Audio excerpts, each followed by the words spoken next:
military remembers that war too. They've got something they want to send us, and they can keep it.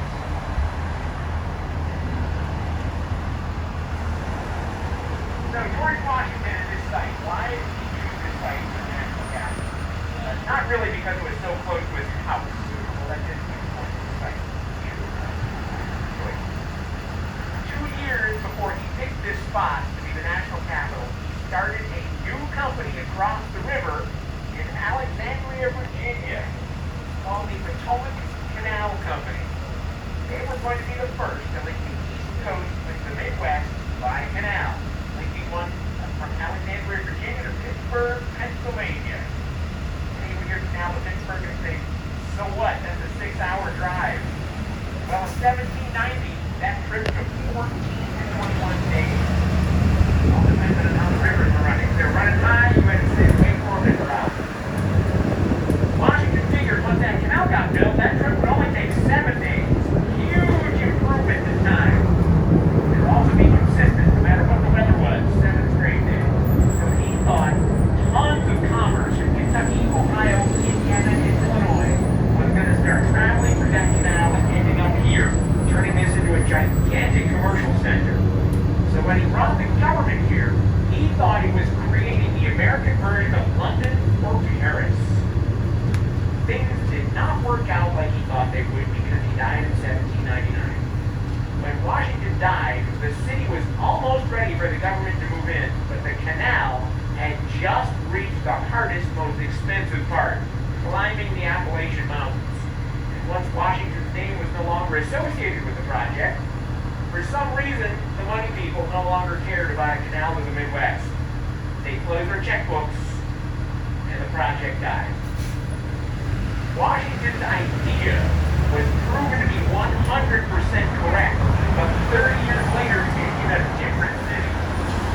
In 1830, the Midwest finally linked up with the East Coast via the Erie Canal, which basically dumps out in New York City. Before that canal opened, New York was about the same size as Boston, Philadelphia, and Baltimore. But once that canal opened, people, New York was called the pocket. Wall Street is Wall Street today because the Erie Canal opened in 1830. If Washington had lived just 5 more years, this city would be the financial, culture, and government center of the country. I guess some things are just not meant to be.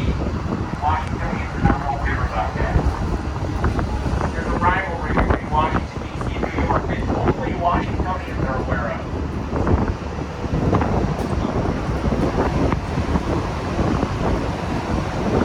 Coming up on the right, you get a nice view of the tidal basin through the Dr. King Memorial. We're going to be quick from there.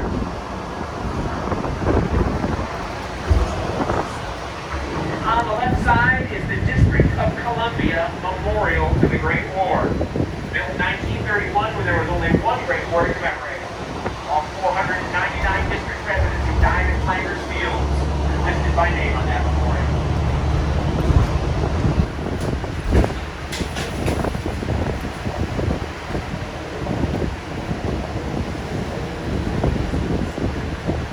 So the Washington Monument. When that thing opened in 1884, it became the tallest thing human beings had ever built. It took the title away from one of the 7 wonders of the ancient world, the Great Pyramid in Egypt.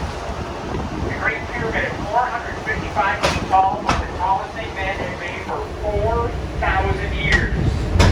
And in 1884, 555 feet, Washington Monument. This was the tallest thing man had built for 5 years. Between 1884 and 1889, mankind figured out how to make things out of steel, and the French built the Eiffel Tower over in Paris, twice as tall as the Washington Monument. But this is still pretty impressive. That is dry-laid masonry. That means there's no mortar in it anywhere. Every one of those stones is carved to fit perfectly with its neighbor, and his own weight holds it together. Basically a giant Jenga tower. You can go to the top. It has an elevator. Go to recreation.gov at 10 a.m. the day before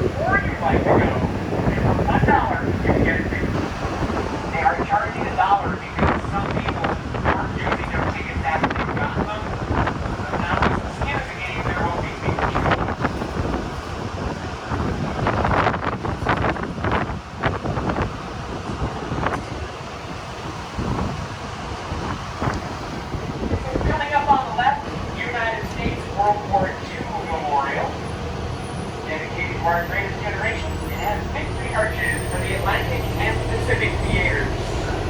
It has a victory column for every state and territory in the Union during those years. 56 columns for 48 states and 8 territories. Each column has a wreath of oak and a wreath of wheat, symbolizing America's industrial and agricultural might. Dark panels on the way in depict the home front and specific battles, and at the very back is a wall of gold stars. One star for every 100 American dead. 4,048 stars in total. Yes, we are aware that that wall was rushed into would be 20 times higher.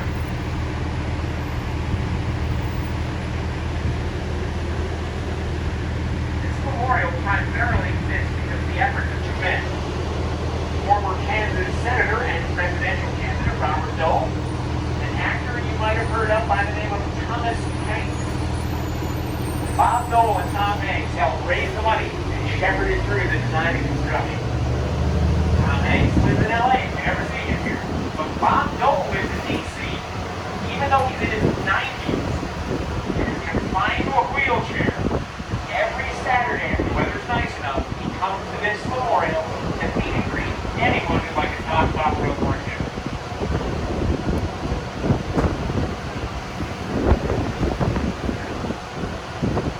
Coming up on the left, little stone house, brick chimney, the lockkeeper's house, one of the oldest homes left in Washington.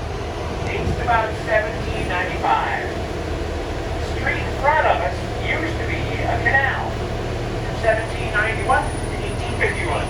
15 barges pulled by mules going back and forth here, carrying snow for the capital, supplies for local businesses and other things. The gates between the canal and the river were right here, and the man who ran them and collected tolls from those barges was in that house with his wife, his mother-in-law, and eventually 13 children. That's the only reason I thought about that house. Kind of awesome. People fit that way.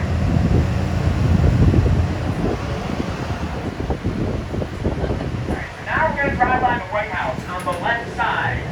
Also, the National Menorah lighting. Tonight's the night. Ceremony started at 3:15, slated to end at 5:45. We're catching it at the tail end.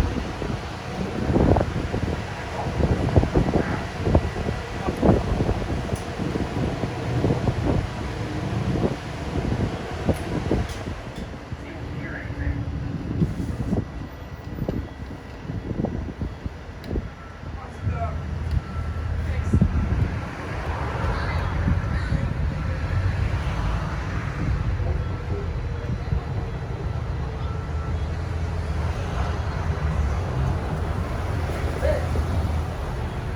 Jesus said, I am the way, the truth, and the life.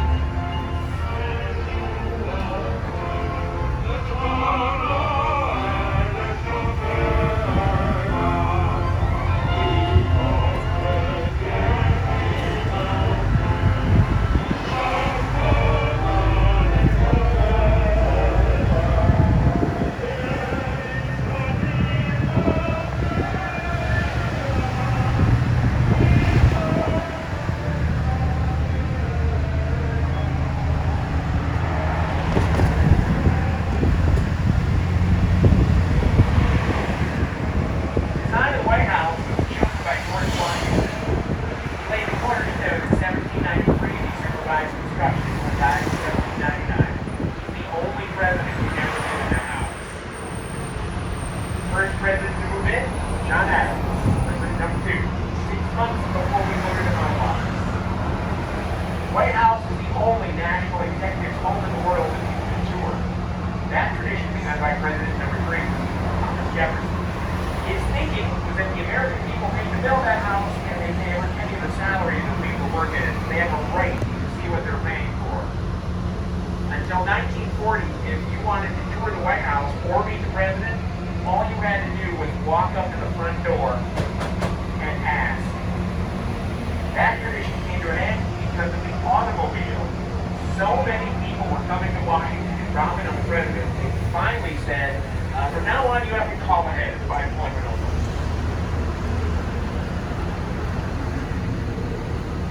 Another tradition they had plant just after the White House.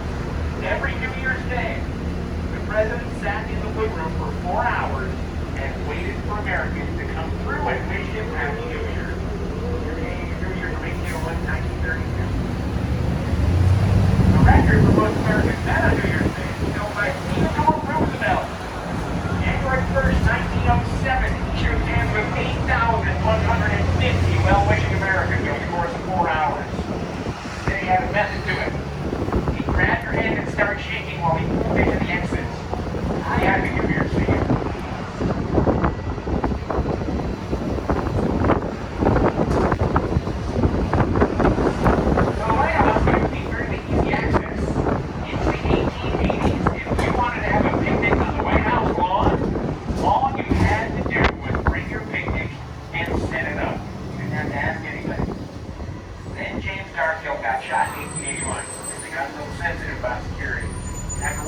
Got shot in 1901. Security got a lot tighter. 2 years ago, the fence around the White House was 7 feet tall. So many people were climbing over it, they boosted it to 13 feet. And before they finished that project, someone climbed over one of the 13-foot sections. We get a lot of motivated individuals in this city, and not all of them are in their right mind. In fact, 2 years ago, somebody got to the back door of the White House. After dark, they climbed over the fence, passed through 3 rings of Secret Service protection, and got to the agent at the back door. He said, "Can I help you?"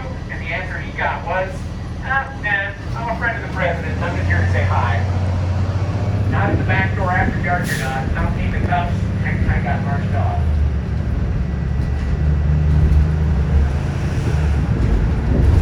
Of course, you've had a lot of characters live in the White House, too. Andrew Jackson, when he got inaugurated, threw the doors open for an inauguration party. Anyone who wanted to come to the White House and party with the president could. So many people showed up that when he was ready for bed, he climbed out a window and went to a nearby hotel to get a decent night's sleep. He did the exact same thing 8 years later when he left office. But at that party, he served a gift he'd been given, a 1,200-pound wheel of cheese. With that cheese, he served beer, wine, and whiskey. Not all the cheese made it in everybody's mouths. They say it took 3 months to get the cheese stick out of the White House. Nice going away gift. Jackson also trained the parents to speak. When Jackson died, somebody thought it would be a good idea to bring the parents to the funeral. They had to stop the funeral because the parent was cursing so loudly. Drag that bird out of the way. If you would like to walk to the front of the White House, on our left front, that's a pedestrian walkway. You can get within 600 feet of the White House. You can take that route.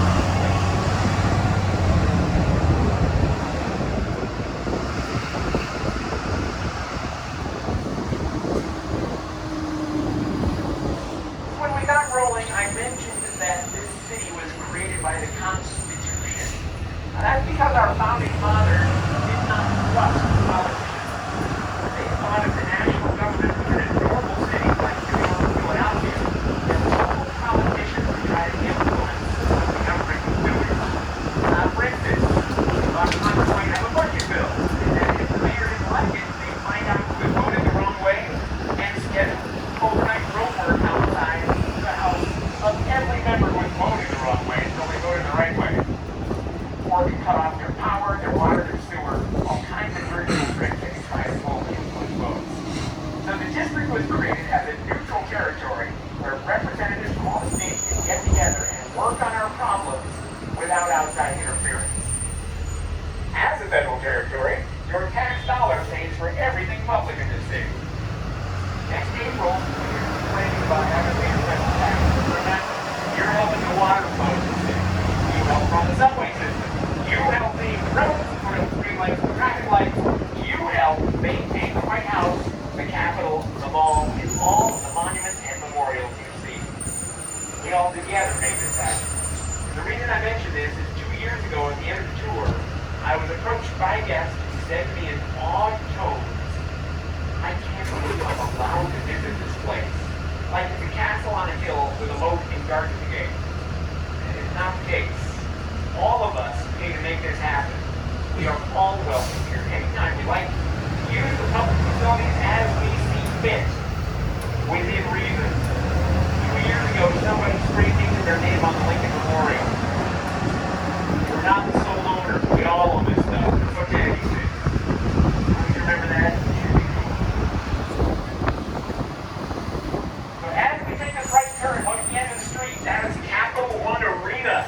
where they play ice hockey, basketball, and have rock concerts. And the reason I'm telling you about it is in the middle of Restaurant Row. 2 blocks to the south, 4 blocks to the north. Almost nothing but restaurants. You take an Uber down here, ask to go to Capital One Arena. More drivers know this area by the arena name than the Restaurant Row name. And something else going on in Washington right now, to our left. Those tents, that's the DC Holiday Festival. You can buy Christmas knickknacks, get hot chocolate, get churros, other things down there. So when we started the tour, I did it at the National Theater, because that is where John Wilkes Booth and Abraham Lincoln first saw each other. And we're going to end here at Lincoln Theater, at Ford Theater. That's where Booth and Lincoln last saw each other. Well, Booth last saw Lincoln, but Lincoln never saw Booth coming. Ford Theater on the left is where Lincoln was shot. The Peterson boarding house on the right is where Lincoln died.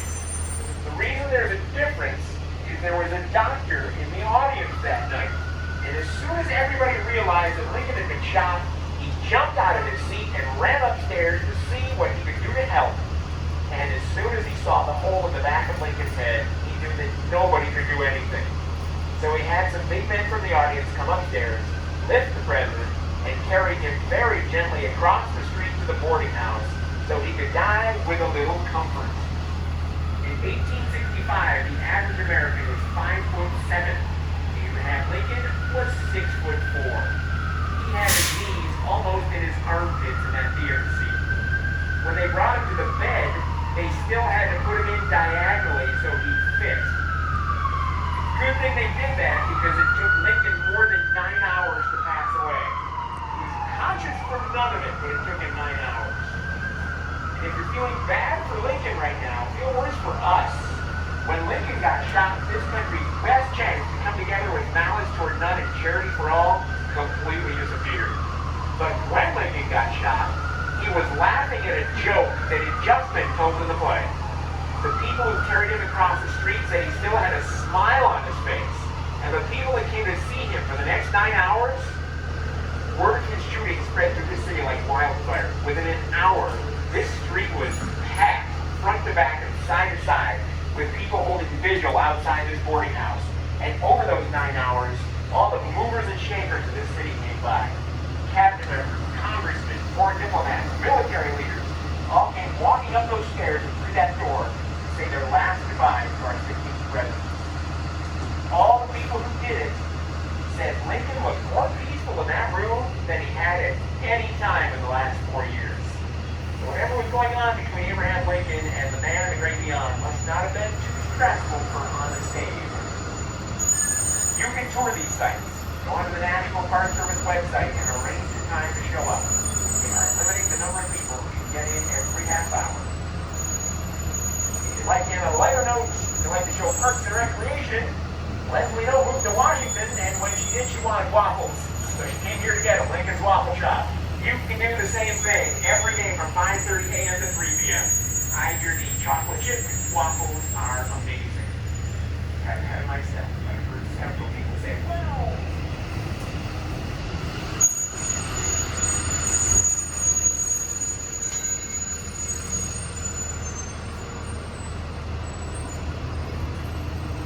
So that is the end of the tour. I hope you feel more familiar with this city than you did when we began, and I hope you enjoy the rest of your stay here.